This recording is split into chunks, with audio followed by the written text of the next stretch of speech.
Welcome to the JRPG Canon, the podcast where we play a little bit of a video game to learn a little bit about video games. I'm Sam. I'm Bernard. And today we'll be covering Snatcher for the PC 8801, my favorite of the Japanese home computers of the 80s and 90s, if you can't tell by my choice of music for the past 6 years.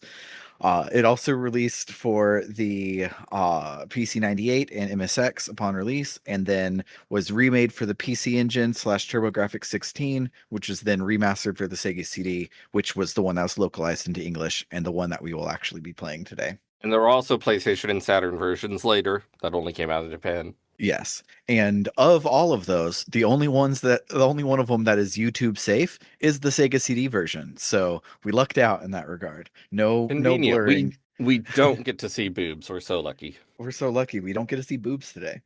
But have you played this game before, Bernard? So despite being a huge fan of Hideo Kojima's work and having been really into Japanese style adventure games, by which I mainly mean the Ace Attorney games, I have never played much more than just the beginning of Snatcher. Several times I have started it and been like, this rules, I can't wait to play more, and then I don't play more for whatever reason. Well, I have good news for you today. You're going to do that again.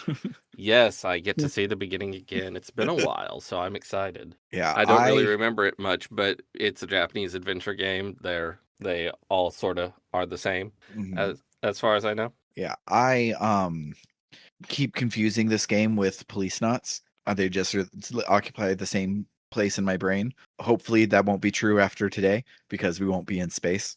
But I mean, one of them's about Snatchers and the other's about Police Knots. Oh, yeah. So I could see where I get mixed up on that. But I love Japanese adventure games. I didn't arrive to them through Ace Attorney like most people did. I arrived to them through Newgrounds, like real nerds did.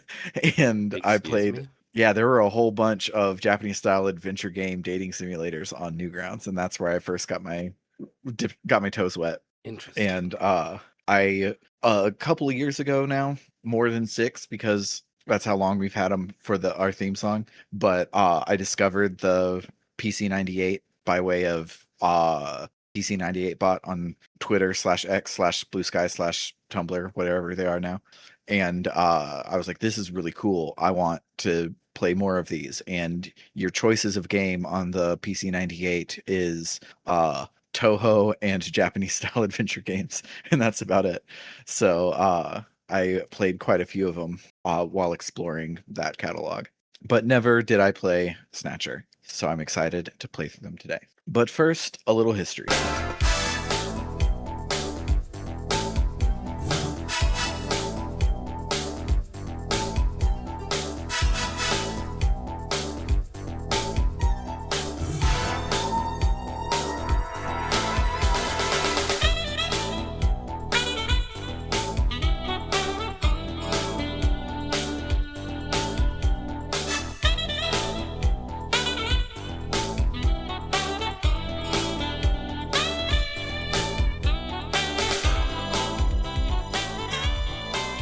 Hideo Kojima joined Konami during their development of Lost World, an adventure game that was set on the Titanic, which was unceremoniously canceled after 6 months. Konami wanted Kojima to make one of their super popular war games that everybody was making, but he didn't want to do one just like everyone else, so he looked for ways to subvert the genre, such as making the hero a prisoner of war who has to escape and beat the game without using combat. And after much back and forth of what was possible to do and what was appropriate to do, he eventually arrived at making Metal Gear for the MSX.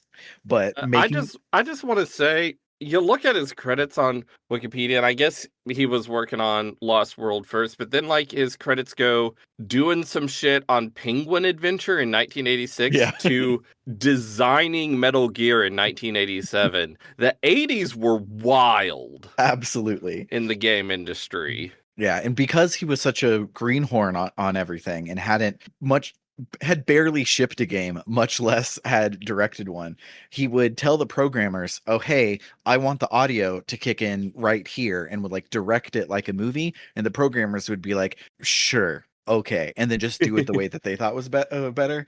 And he hated it. Hated that he couldn't have more, like he couldn't direct it while being the director. So he Hmm. decided that he was going to create his own scripting language to make adventure games so that he could actually control how everything was made. And it is this scripting language that got us Snatcher and Police Knots. Kojima teamed up with character designer Tomiharu Konoshita and gathered a small team that meshed well with Kojima's style and began making their video game like they would a movie. During the 18-month development of Snatcher, Kojima again desired to subvert the adventure genre with things like breaking the fourth wall, extended scenes of non-interactivity, and a very cinematic style.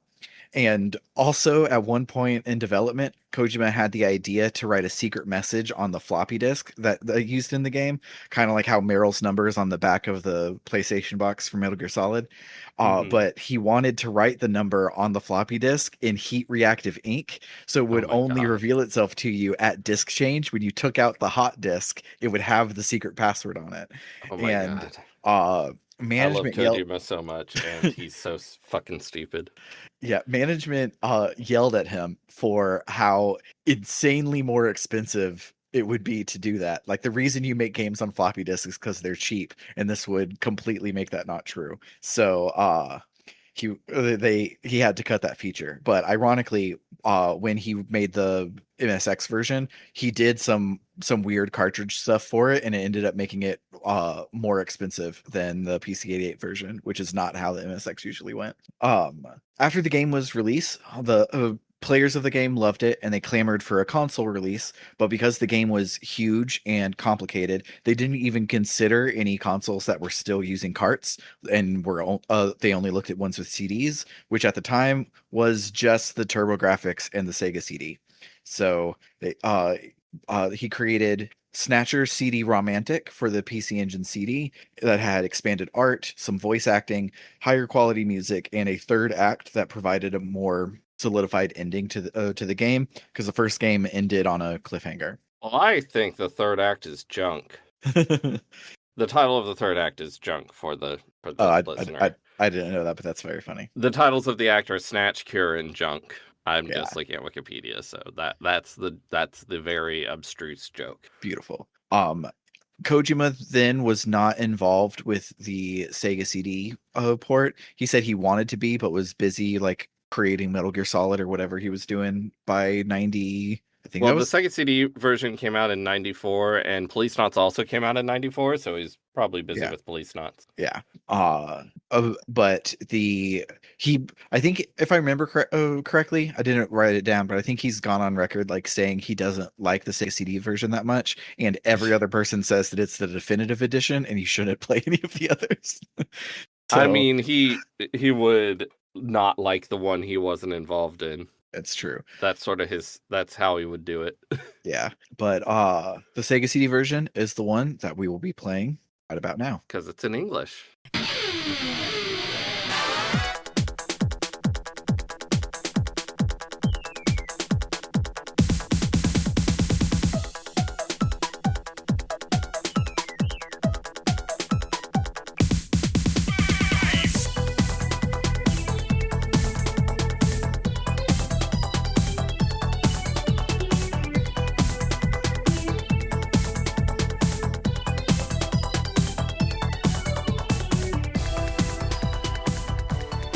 Yeah, that ruled. Certainly was a old Japanese adventure game. Absolutely. While we were going about, did have some flashbacks to Ace Attorney investigation sequences, Mhm. which is fine. But when I said you probably would have done a better job investigating if you weren't doing it for an audience, I Mhm. do mean it. I think you were feeling a little rushed, and that's why you didn't investigate Little John properly. But also, a lot of it was not on you Yeah. because I why the fuck do you have to investigate everything 3 times? Yeah, and a lot of the like PC-98 visual novels and adventure games that I've done, you, when you have to do everything like 400 times, you have like 3 options. And here you had like 16 options in 4 different rooms, and you had to do everything multiple times. And so I didn't feel like I was in the do something a bunch mode because I had so much else I could try and do. And I didn't feel like I didn't have any options yet, besides keep trying. I can't believe Kojima's first narrative-heavy game is dense. Yeah.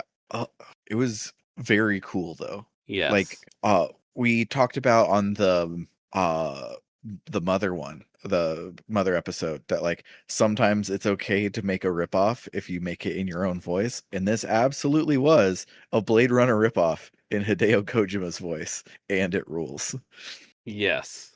Yeah, see you can definitely see how this has a lot of DNA of, Metal Gear Solid and stuff.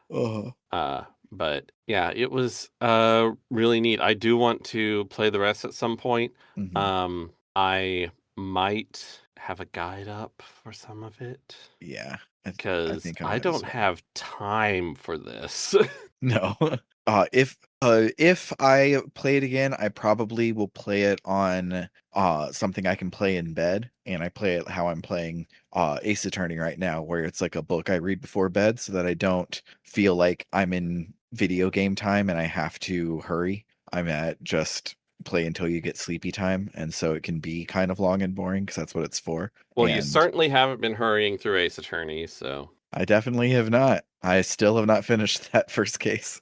God. Yeah, I'm almost done though. I am on the second day of court on the first one. Okay. So I'm getting there, but Then you uh just have to finish Danganronpa. Then you can play Snatcher. yeah, I have visual novels are great right before bed, and I have a lot of really good ones that I'm in the middle of. Excuse you, these aren't visual novels. These are Japanese style adventure games. Sure, okay. Completely different genre. It's true that they are a completely different genre, and it's also not true that they're a completely different genre. Yeah. It's like all of the differences are important and meaningful and quantifiable, and they kind of feel like the exact same thing to play. Yeah. I forget, sometimes I forget when what we talk about on mic Mhm. for an audience and what we talk about just because we're friends. Yeah. But man, I was on the Nintendo eShop and I was like, let's check out separating things out by genre. You can do that in the advanced search. So I put adventure. Every fucking game Every came game is up. an adventure. Zelda. I'm trying to remember what the most egregious one was. I think there was like a music game in there. Oh my god. It was it means nothing in. Yeah. Yeah, on I think on PlayStation Network, on both role playing and adventure, Fortnite shows up. So you can just say whatever. I mean, I guess probably the publishers are like, well, we want people who like adventure games, so we're going to put adventure on there. We want Uh people who like role playing games, so we're going to put role playing on there. yeah, and famously video game genres are unquantifiable. So they could probably make a case to Sony, and Sony's like, we actually don't care. We And literally don't care about video games. they do not.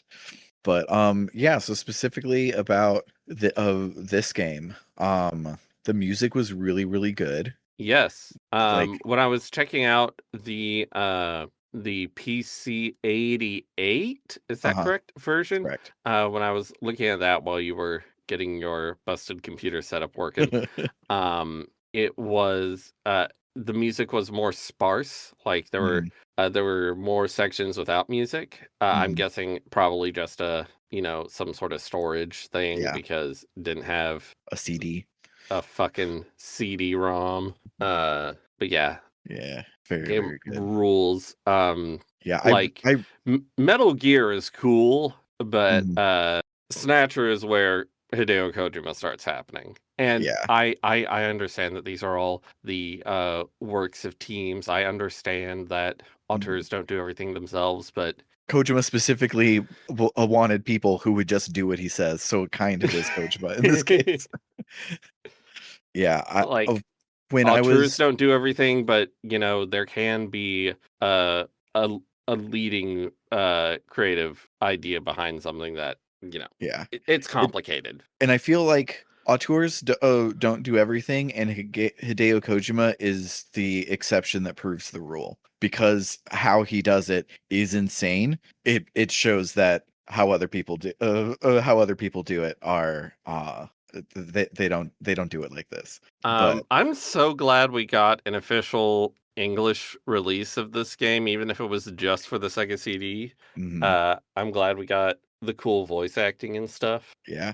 And as far as voice acting on a CD-ROM system, so not PlayStation, but the ones that advertise themselves as CD-ROM, it's the best one I've heard so far. All of the other ones are absolutely bad, and this one was like I didn't feel like I felt like Gillian was kind of just reading the newspaper, but not nearly as bad as ones that I've heard. And overall it was enjoyable. It felt like watching an anime of the time and not like playing a video game of the time. We were talking the other day about Dragon Slayer: The Legend of Heroes, Hmm. uh, specifically the TurboGrafx CD version, which is the one that came out in North America. And you mentioned that it doesn't have any subtitles or text boxes when people Hmm. are talking, which this game didn't either. And apart from the accessibility thing, it is worse in Dragon Slayer because you're just looking at two little RPG sprites sitting Yeah. on a thing, where instead of seeing a beautiful, huge sprite of Mika with the mouth Mhm. moving and everything. Yeah. And But the voice, my point is, the voice acting in that, from what I heard, was not good. but definitely not good.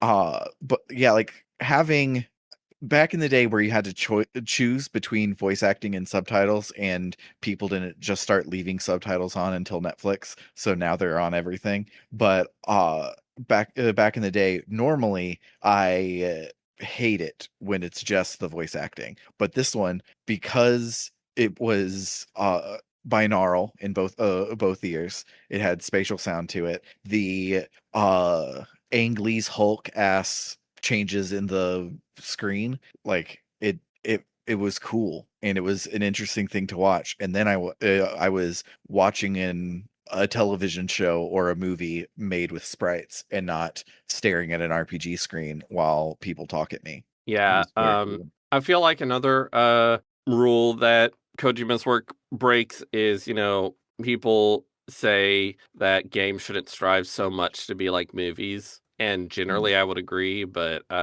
when Kojima games try to be like movies, they come out better than video games or movies usually are. Yeah. And I think part of the reason why Kojima does it better than other people in that regard is because he doesn't let the game part of it fall by the wayside. Like Mhm. like in this one, he's like, "Oh, we want to do it as a movie, but also I want to do cool things with the interactivity, like when you go to change discs on your MSX, that you could see the secret code or whatever." And like he's for all of his batshit story ideas, he has just as many batshit game design ideas, and those two things working together is what gives him his unique voice. Mm. And it's very cool.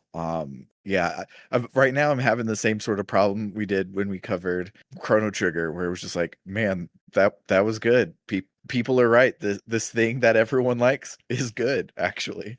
Yeah, I really want to finish Snatcher and then play Police Knots, because from what I've heard, it sounds like Police Knots, it refines it more and is even better than the version we played is already a refinement and improvement over the Mhm. original Snatcher, but it sounds like Police Knots it goes further. Yeah, And I also, I really want to play the weird Tokimeki Memorial side games that Kojima Productions made around this time, uh-huh.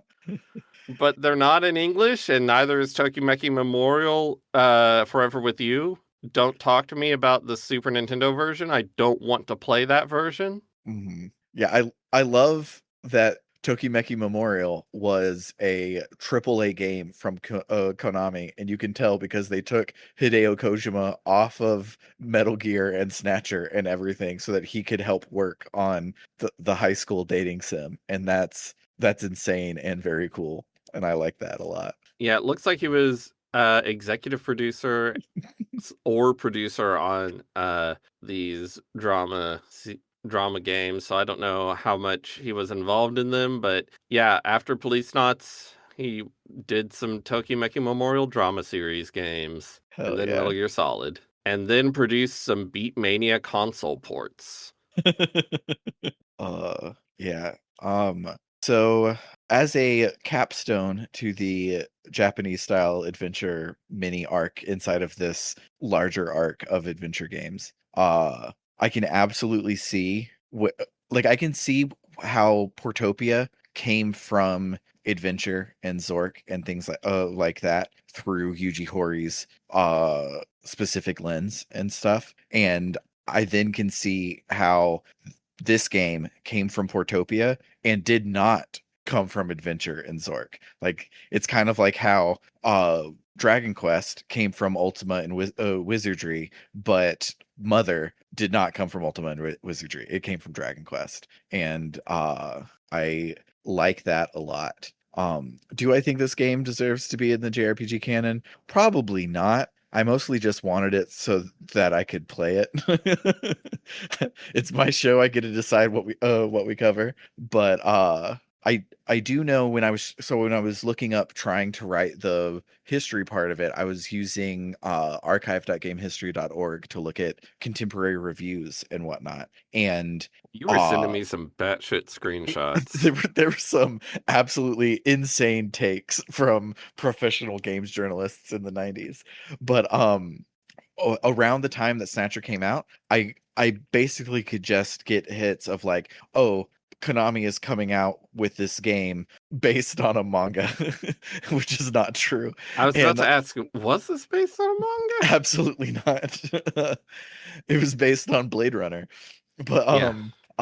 so they had a lot of like previews and coming up, and then like after its release I saw a bunch of like, here's how much it costs to go buy it at GameStop or whatever. And then the next things that I saw were people referencing like, oh, this is a game a lot like Snatcher, or uh if you like Shadowrun and you want more things like Shadowrun, you should go over, get a Sega CD and play Snatcher and stuff like that. So I do think it was influential and did a lot of cool stuff, but I think I don't think I've seen any of its particular DNA in a JRPG. But I think, but if a lot of JRPG creators nowadays told me their favorite game was Snatcher, I could believe it. And so I feel like it is related, but I don't think if you're trying to make JRPGs, you would have to play this game. I think you should just because it's a good game, but I don't think it's necessarily inside the JRPG canon. Although it did turn into a JRPG. It did. Maybe SD Snatcher is the true one inside the JRPG canon. Yeah, they remade it as an RPG called SD Snatcher, which has super deformed character designs. Graphics. Uh, and it looks. I'm looking at a video now. It looked kind of shitty. It does. I want to play it. The problem is it looks like a regular ass Sega game, or no, Mhm. it's not a Sega game, it's an MSX game, but it looks like a regular ass 16-bit era game and not like the crazy shit we just saw. Yeah. God, the graphics were just so freaking good in this. Yeah, when very little is moving and interactive, you can do a Yeah, lot. it's true. But yeah, I think that you should play this game, and I think that I will play this game. And I think that's the only thing I can think to say right now. Again, it's one of those where the game's too good. I don't have anything to say besides that was great. I would like another. But that will bring us to the end of today's episode. If you like what you heard today and you're not subscribed to RPG Book Club, you should check us out wherever you get your podcasts. After subscribing, you can head on over to www.rpgbook.club, where any and all of your donations will help us offset the cost of running the show. If you donate $1 or more a month, you'll get access to our bonus feed, which is after shows for each episode of the podcast, as well as bonus seasons of the show covering the Tales of series and the Star Ocean series. If you donate $5 or more a month, you'll also get your name shouted out at the end of every episode, a little like this. Shoutouts to Dragon Slayer 19, Freddy Rodriguez, and JFro Prime. And then finally, at $20 or more a month, you can make me say a 1 sentence shout out to whatever it is you like, such as El Tantavi, who wants you to check out Aftermath.site, a worker owned reader supported news site covering video games, the internet, and the cultures that surround them, as well as Kildronis, who wants you to check out Podcasters Assemble. It's a documentary style crowdsourced movie hype and rewatch podcast. Every season, podcasters from around the world are assembled to review, reminisce, and riff on a popular franchise. And shouts to Vimk, who says, I'll keep my nose clean. And shout out to It's Clear Time, who says, for you TTRPG nerds, check out Fabula Ultima. I'm not affiliated with the game, I just think it's neat. For the JRPG Canon, I've been Sam. I'm Bernard. Go play some games.